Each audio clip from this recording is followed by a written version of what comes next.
النبي الأمين الحليم الكريم الرؤوف الرحيم. أما بعد فأعوذ بالله من الشيطان الرجيم. بسم الله الرحمن الرحيم.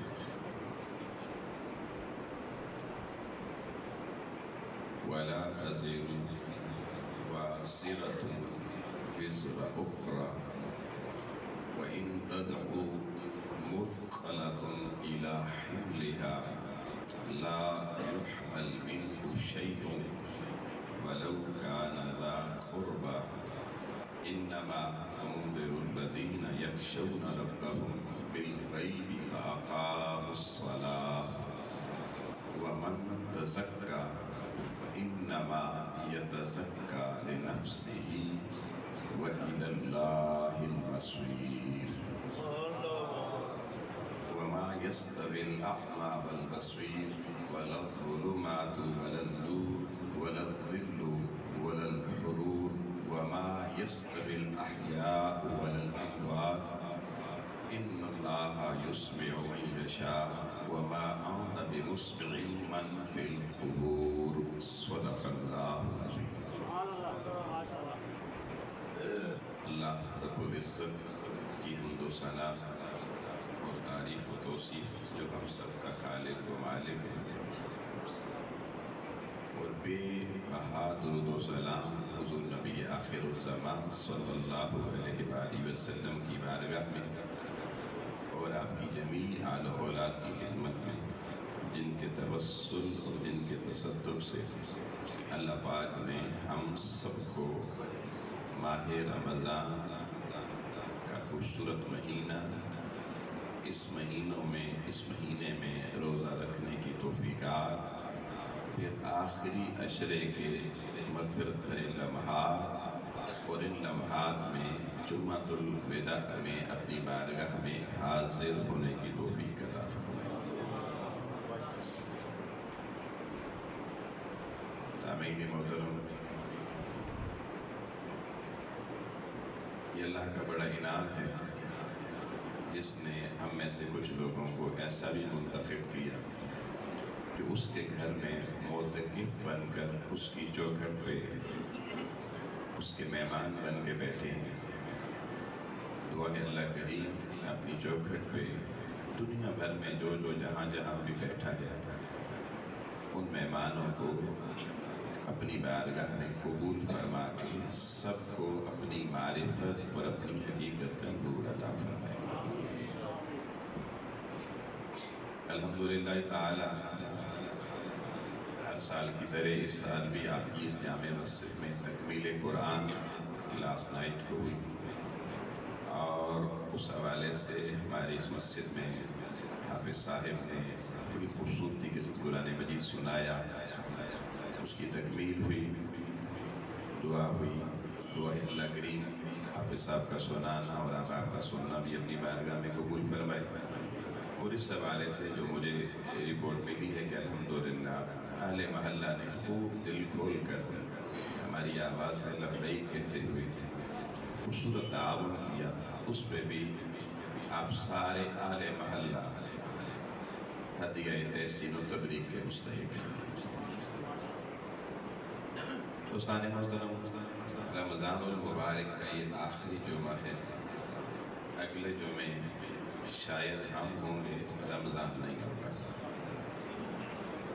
اور یہ اللہ کی رحمتوں مغفرتوں اور بخشش بھرے لمحات یہ شاید اگلے سال کس کو نصیب ہوں یا نہ ہوں یہ کسی کو نہیں معلوم.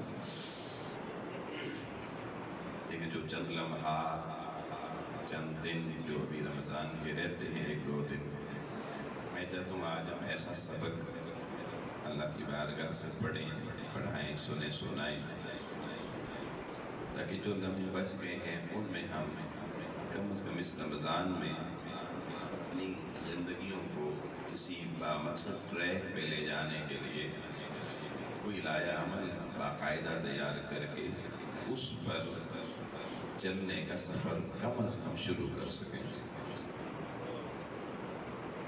اس حوالے سے میں نے قرآن کریم کی سورہ فاطر سورہ نمبر 35 اس کی آیت نمبر 18، 19، 20، 21 اور 22 یہ آیات آپ کے سامنے پڑھی ہے۔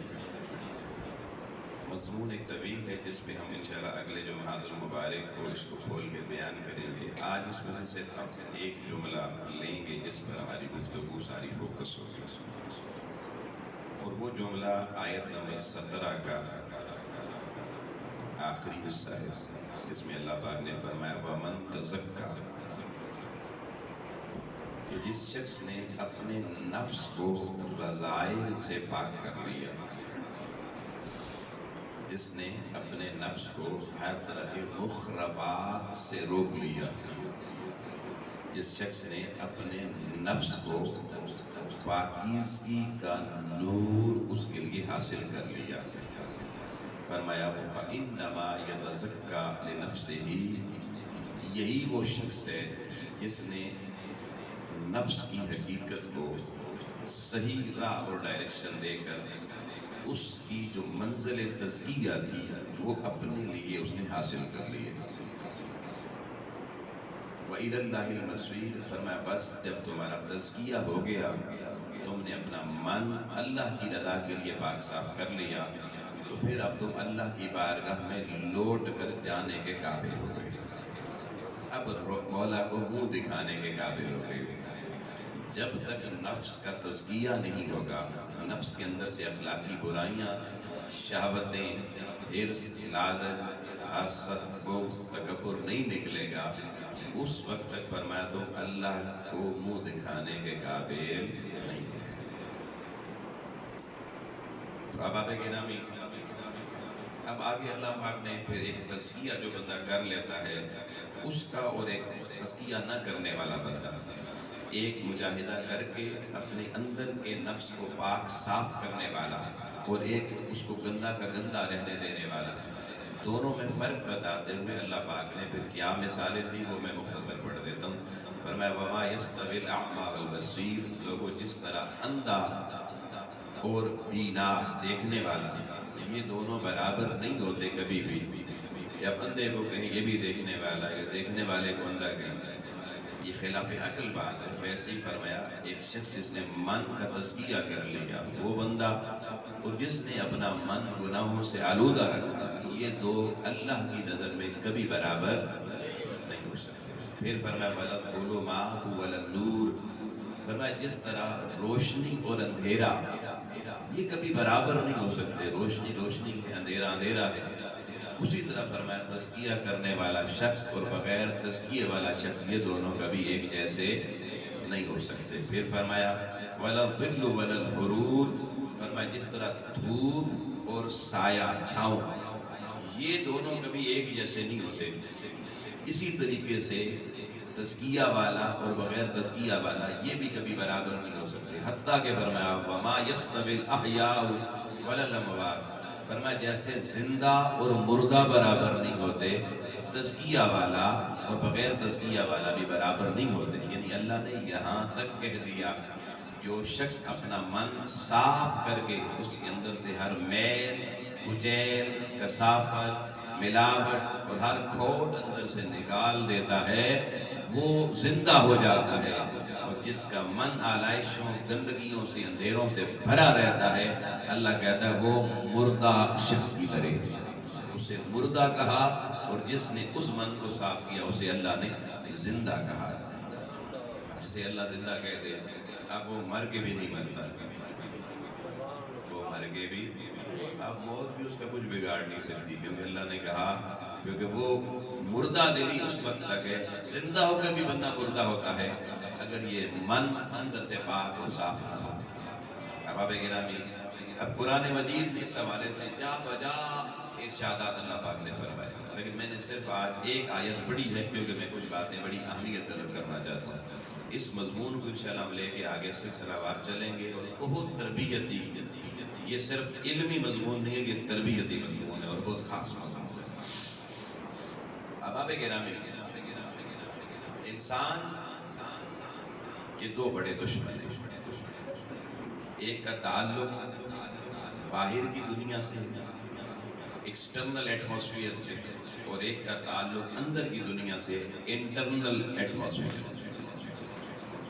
باہر کی دنیا میں انسان کا سب سے بڑا دشمن شیطان ہے، اور انسان کے نفس کے اندر، انسان کے وجود کے اندر جو سب سے بڑا دشمن انسان کا ہے وہ انسان کا نفس امارہ ہے۔ اور یہ سبق کیوں اپنے پاس سے نہیں میں کہہ رہا، یہ سب قرآن پاک میں موجود ہے۔ ان النفس الامارہ بالسوء، قرآن پاک نے کہا تمہیں برائی کی ہر گڑھے میں گرانے والا نفس امارہ ہے۔ پھر شیطان کو کہا کہ یہ تمہارا عدو مبین ہے، یہ سب سے بڑا کھلا دشمن ہے، یہ کھلا ہوا دشمن ہے، یہ باہر کی دنیا میں بھاگتا پھرتا دشمن ہے، نفس اندر یہ دشمن بیٹھا ہوا ہے۔ اب احباب گرامی، انسان میں جتنی بھی یہ جو بری خواہشات اور برے رویے اور بد اخلاقیاں پیدا ہوتی ہیں، اس کی بنیاد شیطان نے، اس کی بنیاد نفس انسانی ہوتا ہے۔ بنیاد بتا رہا ہوں میں قرآن مجید سے بڑی جلدی کے ساتھ چند مقامات آپ کے سامنے رکھتا ہوں تاکہ آپ کو اندازہ ہو سکے کہ جو میں بات کہہ رہا ہوں یہ قرآن مجید میں اللہ پاک نے بھی کی ہے، اور کتنے مقامات پہ کی ہے ابھی آپ کو اندازہ ہو جائے۔ قرآن مجید کی سورہ نمبر 41 ہے، یہ سورہ فصلت یا سورہ حامیم السجدہ کہلاتی ہے، اور اس سورت کی آیت نمبر 31 ہے۔ اللہ پاک نے فرمایا وَلَكُمْ فِيهَا تَشْتَهِي مَا أَنفُسُكُمْ وَلَكُمْ فِيهَا مَا تَدَّعُونَ۔ فرمایا کہ لوگوں کے اندر جو شہوت پیدا ہوتی ہے، شہوت، یہ شہوت کس وجہ سے پیدا ہوتی ہے؟ فرمایا یہ بندے کے نفس کی وجہ سے پیدا ہوتی ہے، اور انسان یہ نفس جنت میں بھی اس کے ساتھ ہوگا، وہاں پر بھی اسی سے خواہش کرے گا کہ مولا مجھے یہ کھانا ہے، یہ چاہیے، یہ چاہیے۔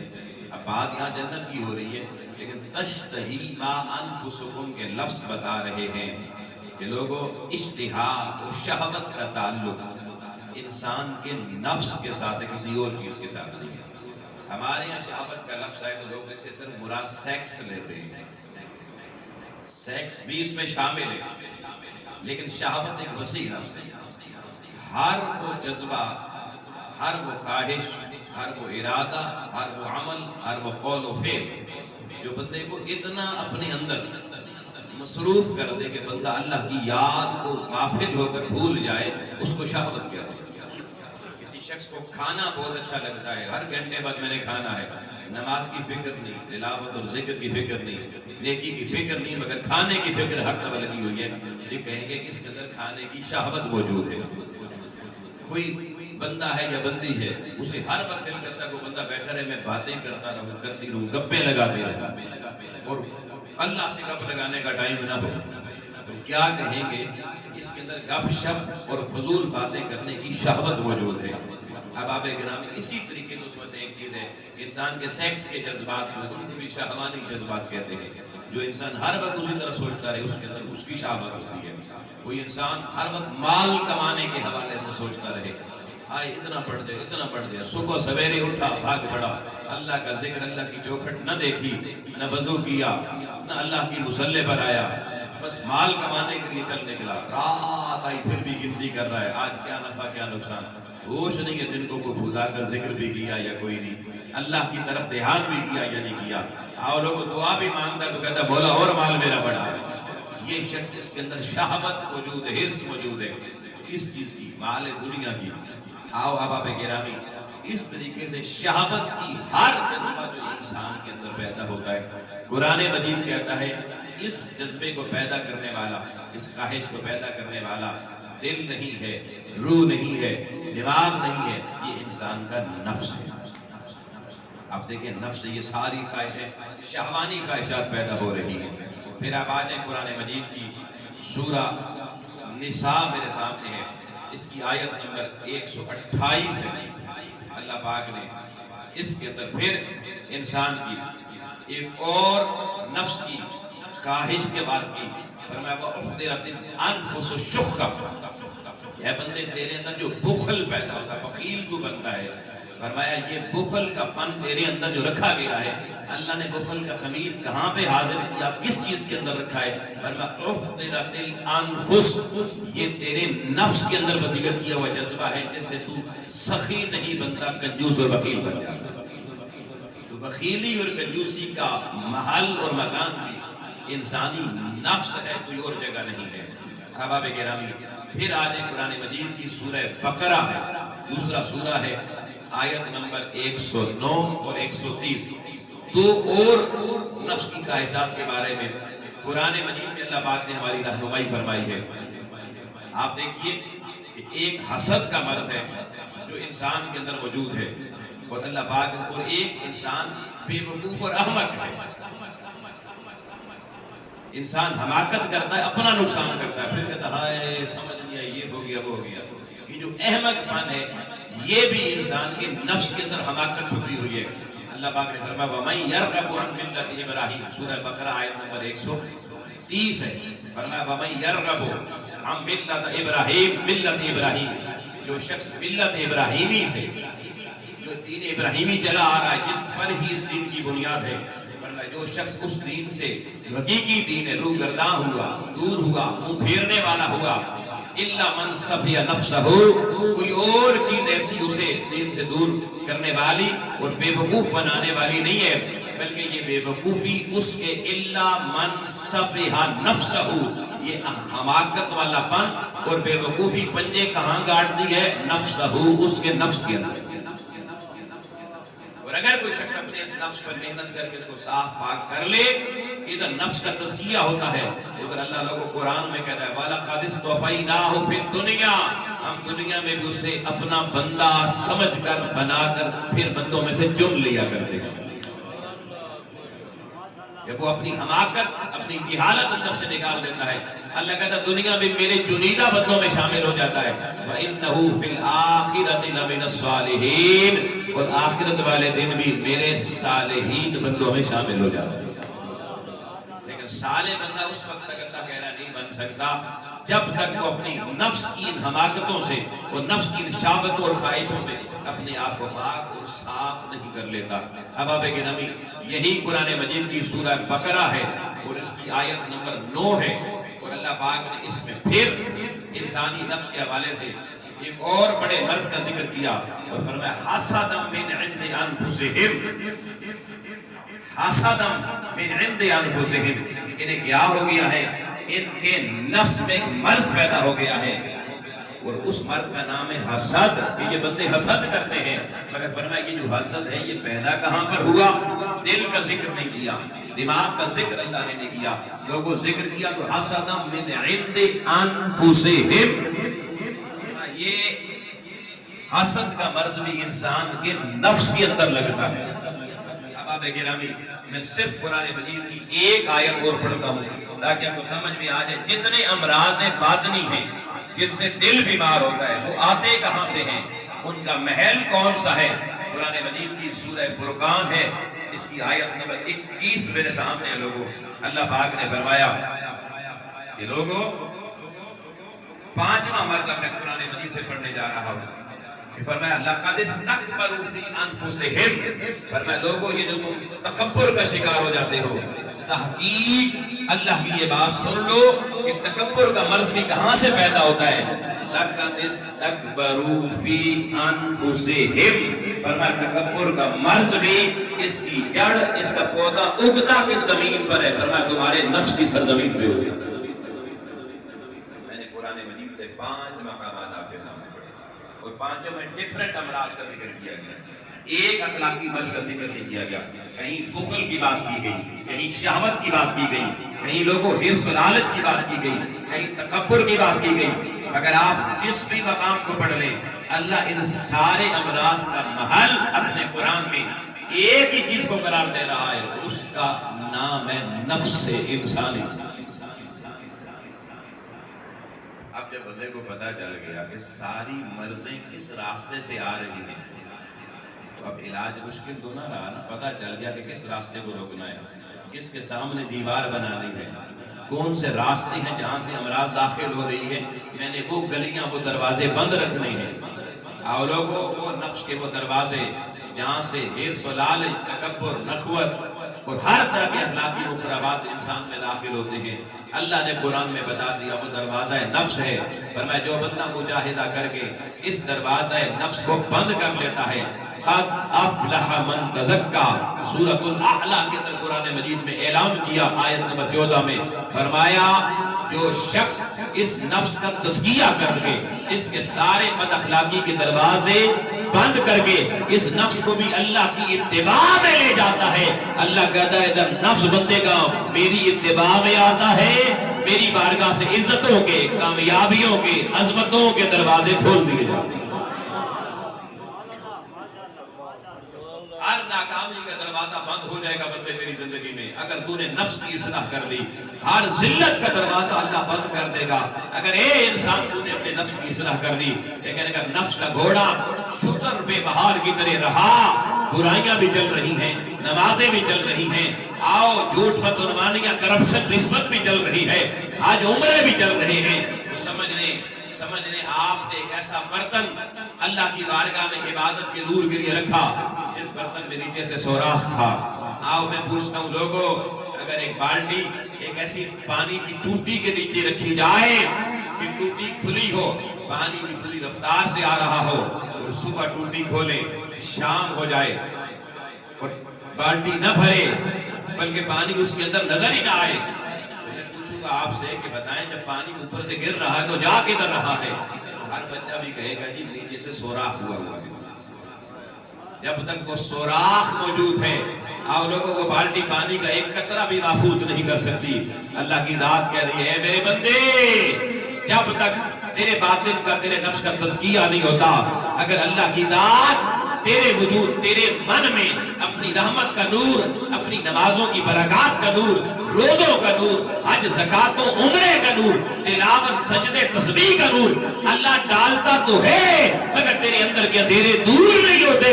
کیونکہ جیسے نور آتا ہے تو نے نیچے ایک بڑا سا سوراخ کیا ہوا ہے نفس کے اندر جہاں سے برائیاں داخل ہوتی ہیں، وہ سارا نور اس راستے سے نکل جاتا ہے.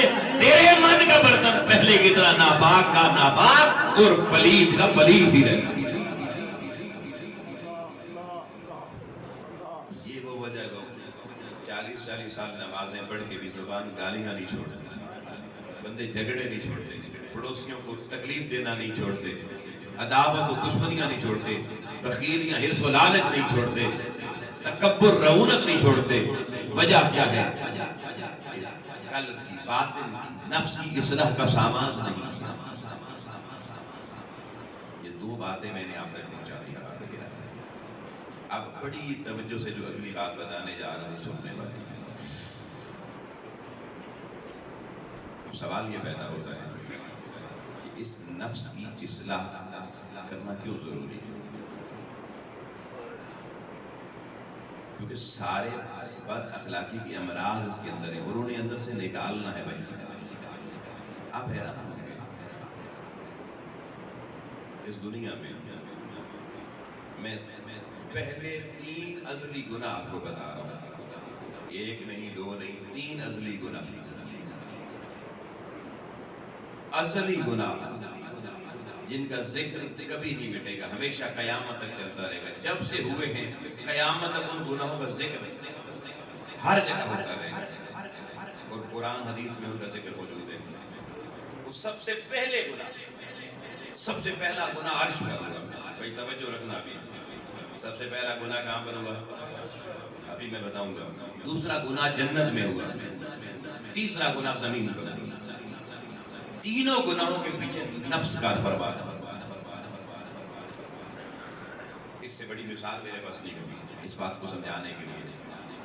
آؤ لوگوں، اللہ نے اپنے عرش پر فرشتوں کو بلا کر کہا کہ میں ایک پتلا بنانے جا رہا ہوں آدم کا، وہ بن جائے جب میں اس میں اپنی روح پھونکوں. فَإِذَا سَوَّيْتُهُ وَنَفَخْتُ فِيهِ مِن رُوحِي فَقَعُوا لَهُ سَاجِدِينَ. قرآن مجید کے سورہ نمبر 38 آیت نمبر 72 کہ جب میں اپنی روح اس میں پھونکوں تو تم نے سجدے میں گر جانا ہے. فَسَجَدَ الْمَلَائِكَةُ، سارے ملائکہ سجدے میں گر گئے الا ابلیس. ابلیس سجدے میں نہیں گیا.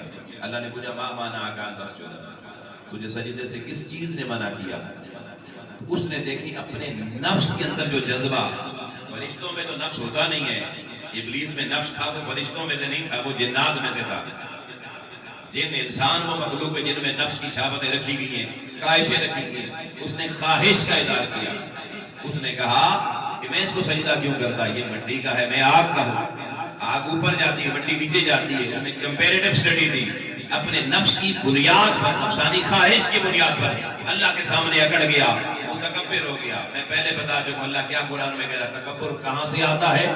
سورہ فرقان کی آیت نمبر 21 میں نے پڑھ کے سنائی، لقد استکبرونا من انفسہم، یہ تکبر کا مرض تمہارے نفس سے پیدا ہوتا ہے۔ اور قرآن مجید کہتا ہے شیطان کے بارے میں، ابلیس کے بارے میں کہ ابا واستکبرا، اس نے تکبر کیا اللہ کی بارگاہ میں۔ اور قرآن کہہ رہا ہے تکبر نفس سے آتا ہے۔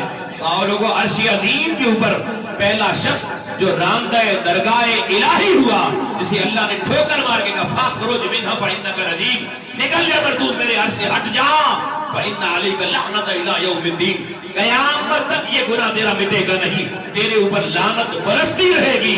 اس گناہ کی بھی بنیادی وجہ نفس تھا، کوئی اور نہیں۔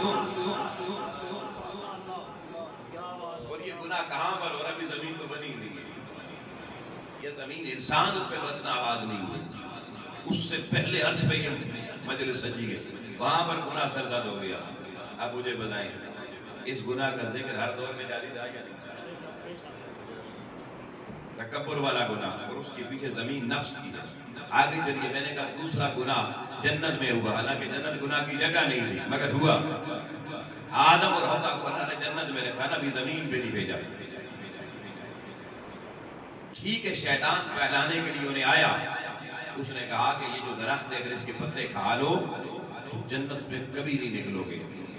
اب میں ایک چھوٹی سی مثال دیتا ہوں، اگر ایک بندے کو ایک محل مل جائے رہنے کے لیے، اور کوئی بندہ کہے اس محل میں تمہیں 1 مہینہ تک مسلسل دال کھانی پڑے گی تو یہ تمہارے نام ہو جائے گا، پھر کبھی بھی کوئی نہیں نکالے گا، تو بندہ کہے گا 1 مہینے کے 1 سال بھی دال کھا لیں گے۔ انسان کے اندر یہ ہرس ہے، لالچ آتی ہے۔ اب آدم اور حوا جنت سے باہر نہیں نکلنا چاہتے تھے، جنت کا خوبصورت منظر تھا، مسائل نہیں تھے، پریشانیاں نہیں تھی، گندم نہیں اگانی پڑتی تھی، کوئی گرمی سردی والا مسئلہ نہیں تھا۔ اتنی خوبصورت جگہ کون چھوڑتا ہے؟ اب آپ گرامی بات بڑی توجہ طلب ہے، شیطان نے اکسایا ضرور، اگر شیطان کے اکسانے سے بات بنتی تو آدم بھی اس کی بات مان لیتے۔ انہوں نے کہا نہیں ہم تیری بات نہیں مانیں گے۔ اب شیطان چلا گیا، بار بار بہتا کر چلا گیا، ناکام ہو کے چلا گیا۔ اب حوا علیہ السلام کے نفس میں ہرس پیدا ہوئی، اور انہوں نے آدم کو مجبور کیا، جیسے ہم ایک دوسرے کو گناہ پہ مجبور کرتے ہیں۔ اس میں بیچ میں اس وقت شیطان نہیں تھا، نفسانی خواہش اور ارادہ تھی کہ ہم جنت سے کبھی نہیں نکالے جائیں گے، اس لیے یہ کھا لیں۔ اگر یہ رات ہمیں پتہ چل گیا ہے کیا مسئلہ ہے۔ اور لوگوں، حوا علیہ السلام کہیں پھر خود اپنے ہاتھوں سے اس درخت جس سے اللہ نے منع کیا تھا، اس کے 2 پتے انہوں نے تاریخ میں آتا اپنے لیے توڑے، ایک پتا آدم علیہ السلام کے لیے توڑا، کیونکہ آدم کو کھلانا مشکل تھا، کہا 1 کھلاتی ہوں 2 خود کھاؤں گی، تو آدم کا بھی دل کرے گا چلو 1 میں بھی کھا لیتا۔ بھئی دیکھیں نا، کسی کو نشہ پلانا چاہے تو پہلے اس کے سامنے خود نشہ پیتا ہے، پھر دوسرے کو تھوڑا سا ہلکا سا سنگھاتا ہے تاکہ وہ بھی مائل ہو جائے۔ تو حوا بی بی حوا علیہ السلام 2 پتے لے کر آئیں اپنے کھانے کے لیے، اور آدم کے سامنے کھا لیے۔ 1 پتا توڑ کے کہا آدم دیکھ میں نے کھا لیا، کچھ ہوا؟ تو بھی کھا لے، کچھ نہیں ہوتا۔ اور لوگوں، آدم علیہ السلام نے پتا 1 کھایا، مگر اس بنیاد پر جنت سے نکالنے کا فیصلہ ہو گیا آدم اور حوا علیہ السلام کو۔ یہ جو دوسرا گناہ جسے ربنا ظلمنا انفسنا کہا گیا، آؤ آدم نے جب اقرار کیا تو وہاں بھی لفظ نفس بولا، انفس بول کے بتا دیا جنت میں انسان آپ کو بطور نبی گناہ نہیں تھا، یہ ذہن میں رکھنا، نبی گناہ نہیں کر سکتا، وہ بطور نبی نہیں ہے۔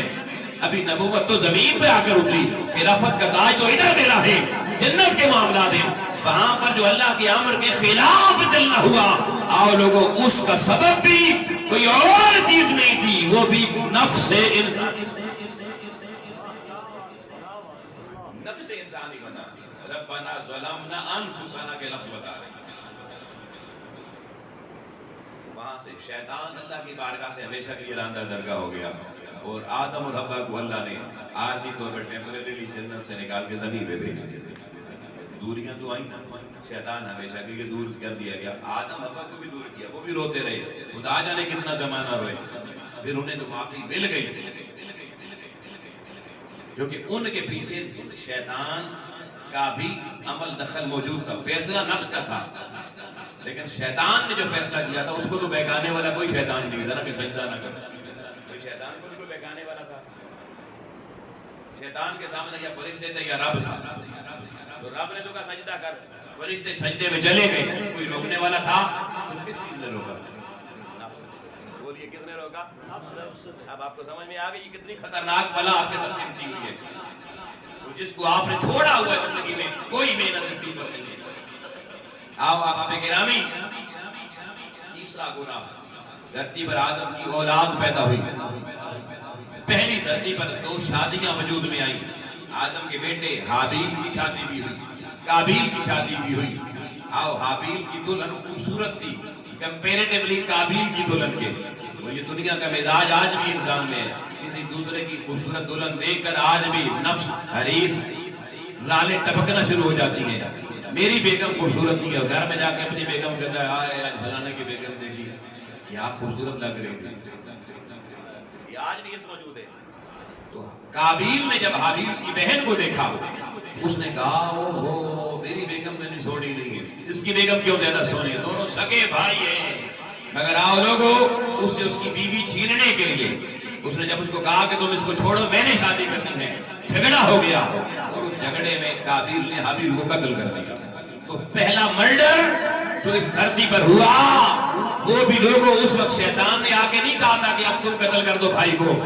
اس وقت یہ خواہش قابیل کے دل نفس میں پیدا ہوئی کہ یہ بیوی میری ہونی چاہیے. آج بھی انسان نفسانی خواہشات کے لیے بھائی بھائیوں کو قتل کر رہے ہیں, لوگ ایک دوسرے کو قتل کر رہے ہیں. کئی لڑکیاں اپنی خواہش نفس سے شادی کرنا چاہتی ہیں, والدین اجازت نہیں دیتے, گولیاں مار دیتے ہیں. کئی لڑکے اس چیز کا شکار ہو جاتے ہیں, کسی لڑکی پہ عاشق ہو گئے, لڑکی کے بھائیوں نے آ کے پھونک دیا. اس گناہ